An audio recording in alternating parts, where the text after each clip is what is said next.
Mr. Mazzini. I'm Betsy Ward. Hi, how are you? Nice to meet you, Very Betsy. nice to meet you. Have a seat. Thank you. Thank you for having me here today. Thank you for coming, for being so prompt. Um, you find the place okay? Directions Yes, were good? no problem. Okay. Perfect direction. Okay, so obviously we're here to speak a little bit about this position, but I'm going to ask you a very typical question, but I'm going to not expect a very typical answer. Not the typical, I do this, this, and this. I want to know who Betsy is. Tell me who you are. Tell me about Okay. you. Great. I am a hands-on, results-oriented leader. I am an analytical problem solver. I excel at process improvement, Okay. and I am passionate about the quality of my deliverables. Well said. Well said. You're passionate. We work in a stressful environment. That wouldn't be a problem for you. Are you able to multitask? I have worked at a startup for 18 years, but it was quite a change coming from a larger company and then a medium-sized company. And I am very used to stress from being in the startup organization early in their growth, which I was employee number 36. Okay. Well, let me ask you, in your last position, in order to be effective with your organizational planning, what did you do to be effective with your organizational planning? Like, I want you to be very specific. Give me a specific time, a Okay. specific task. Well, first of all, in general, my work came in through my inbox. It would come in all day long. So everything that I did was prioritized several times a day, sometimes at the moment.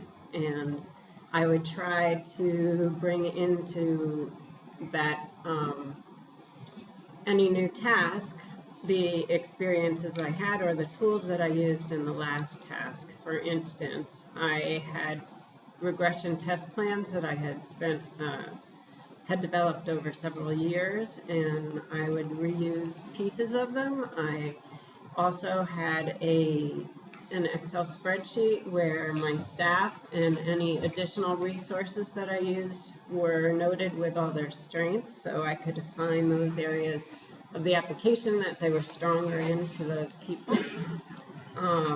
And of course, I had a growth plan and some longer term objectives that I had noted that I wanted to accomplish as part of every job or task that I received. So not only did I try and get the job done, but I also tried to get myself a little further on in progressing toward my longer range goals.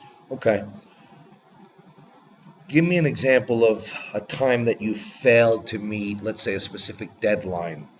But I want to know what you failed at. I want to know how you failed and what did you learn from it. Okay. There is one instance when, well, there's many instances when clients would come to us and they say they need a new release with all these fixes in it. And of course, we have different clients that need several things at the same time, and you have to balance those requirements and kind of prioritize them. So in one case with a particular client, they had a list of enhancements that they needed, and they needed them in a week. And they wanted it fully tested, and they wanted documentation of the testing and what was done. So after a day or so, I realized that we did not have the number of people available to test this application and all the changes and provide them with documentation of all these things that were done. That was the failure.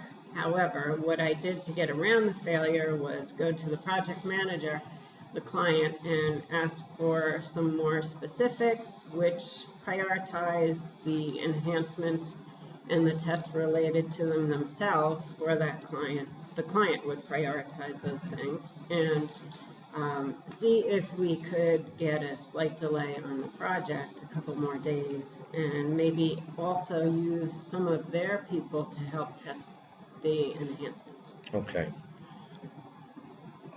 As far as learning from it, Sorry. it's okay. So what I learned from that experience was that I needed to do that as early in the process as I could. And also I learned how to work with the project manager more closely to gather the details of what could be changed and what couldn't be changed. Okay. Lastly, what I'll ask from you is, do you have any questions for me? Yes, I do. I'd like to know what you consider to be the most success drivers for the person that takes on this position. Okay, that's a very, very good question. As I said, we work in a very, very high-stressed, high-paced environment. Um, I tend to be a little demanding at times. When there's deadlines, I tend to lean on my team leaders and my key people. Uh, I can be a little stressful at times. Pretty much have the mentality of we need to get it done right now. There's no clocks on the walls in my perspective. That's the way I look at things. So it's basically that kind of mentality that drives our staff. We get it done. We're there.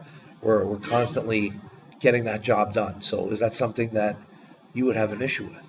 No, I'm very used to that environment, and I myself have very high standards for everything I do as well as what other people do.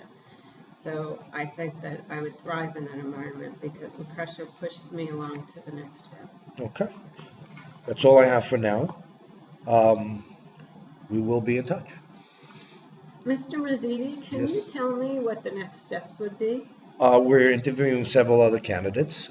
We will give you a response, be it yay or nay. We will give you the courtesy of a response after our decision. We will get in touch with you within a 24 to 48-hour period. That's wonderful. Thank you so much. Thank you. Nice to meet you. Thank you for coming in.